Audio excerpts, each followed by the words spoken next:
Bismillahirrahmanirrahim. Assalamualaikum warahmatullahi wabarakatuh. Anak-anakku sekalian, alhamdulillah kita hari ini bertemu kembali. Walaupun di dalam kondisi pandemi seperti saat ini, insya Allah tidak mengurangi semangat kita untuk tetap menuntut ilmu. Ya, sebelumnya Bapak absen terlebih dahulu. Siapa yang hadir pada kesempatan hari ini?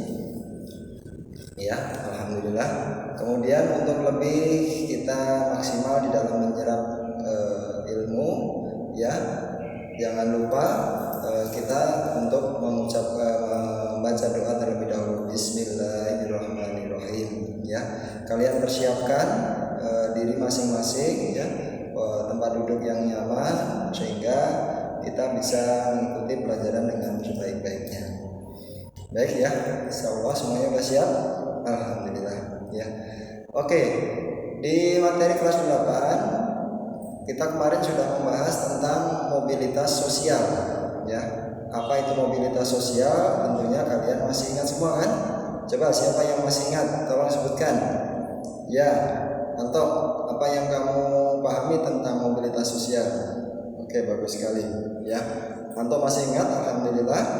Kemudian apa yang menjadi dampak dari mobilitas sosial? Ya, salah satunya kemarin kalian masih ingat apa dampaknya? Ya, dampak negatif dari mobilitas sosial adalah terjadinya konflik sosial. Ya, kenapa bisa muncul konflik sosial yang dilatar belakangi oleh mobilitas sosial? Ya, karena salah satu hal di dalam mobilitas sosial itu akan datangnya sekelompok orang yang mungkin secara budaya, secara kebiasaan berbeda dengan kelompok yang menempati tempat yang ada, sehingga bisa jadi muncul peluang dalam konflik sosial.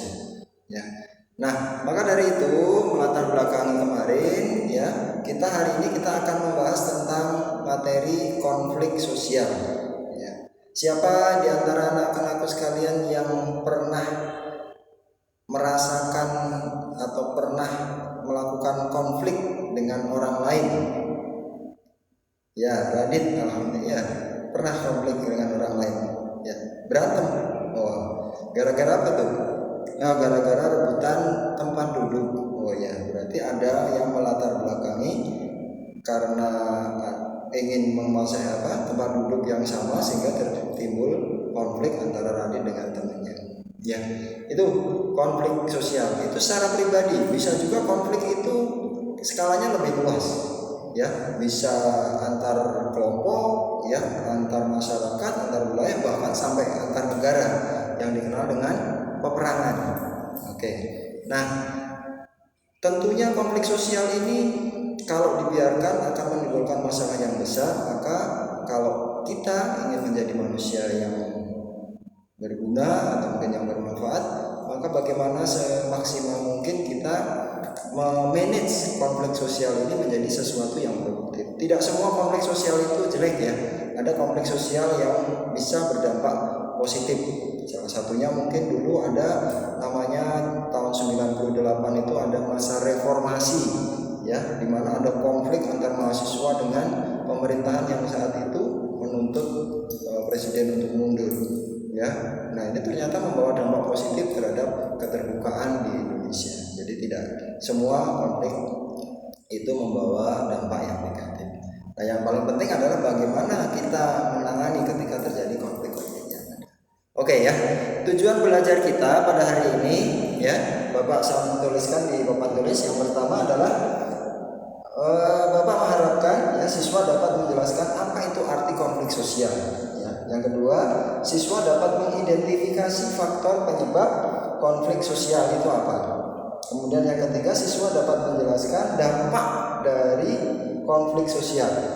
Kemudian yang keempat, siswa dapat menyebutkan cara-cara bagaimana cara menangani konflik sosial itu. Ya.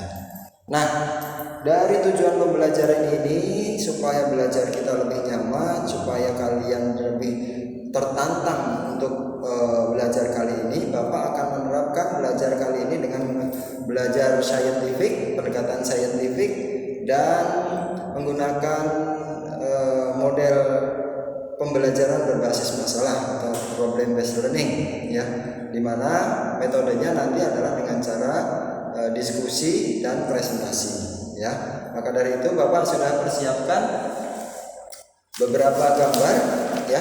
Ini ada gambar berupa konflik antar pelajar.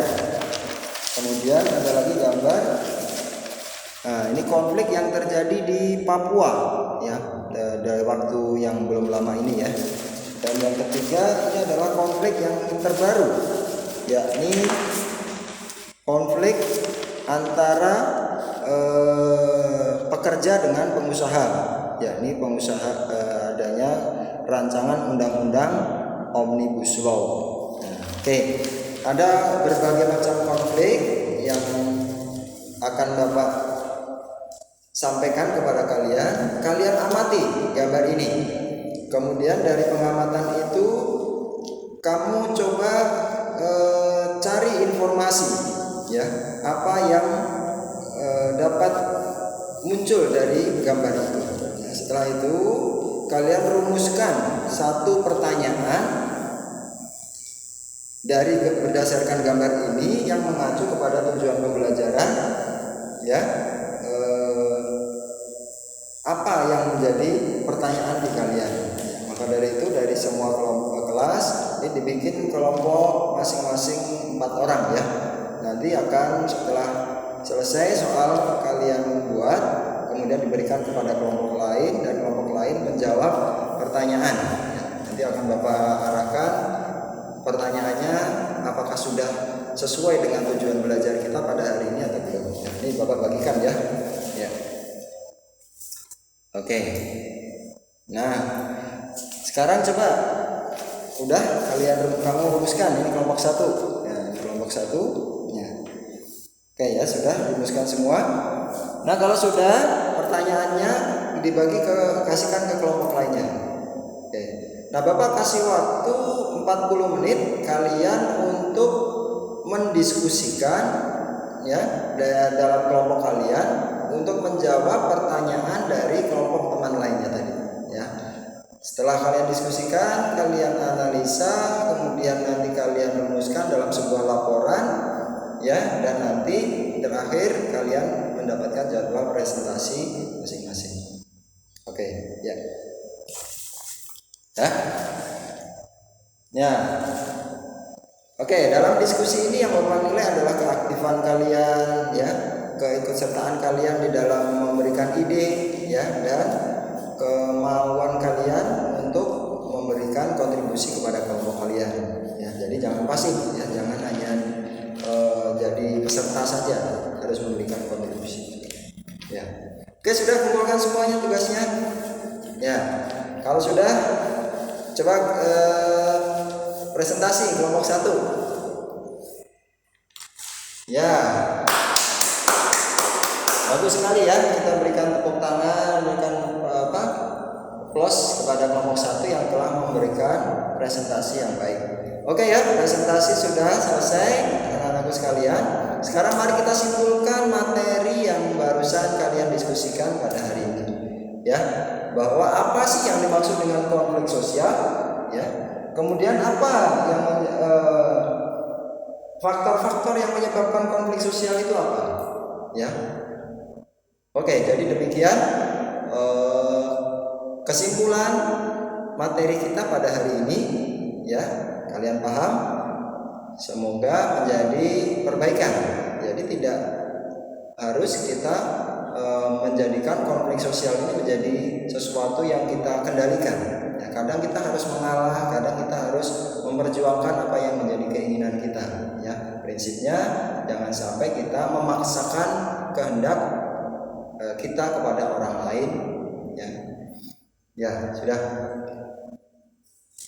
Di akhir pembelajaran, Bapak akan berikan 4 post test. Ya, 4 post test. Silakan siapkan 1 lembar kertas.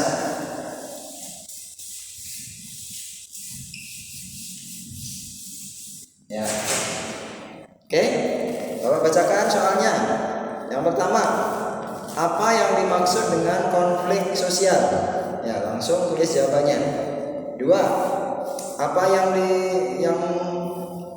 menyebabkan, atau faktor-faktor apa sajakah yang menyebabkan terjadinya konflik sosial? Yang ketiga, apa dampak dari konflik sosial? Yang keempat, bagaimana cara menangani konflik sosial? Ya, cukup?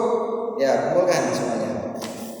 Nah, setelah kalian belajar kita hari ini dengan berdiskusi, kemudian kalian melakukan presentasi, apa yang kalian dapatkan?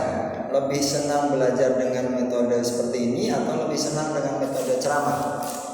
Oh, seperti ini ya, diskusi ya. Karena apa? Karena mungkin kalian akan terlibat aktif dan tidak menjenuhkan. Dan juga bagaimana kerjasama kita, ya, kreativitas kalian akan terus terasah di sini. Baik ya, anak-anak sekalian, demikian belajar kita pada hari ini. Kesimpulan tadi sudah Bapak sampaikan di awal ya. Kita ketemu lagi di pertemuan yang akan datang. Bapak sampaikan alhamdulillahirabbil alamin. Wassalamualaikum warahmatullahi wabarakatuh.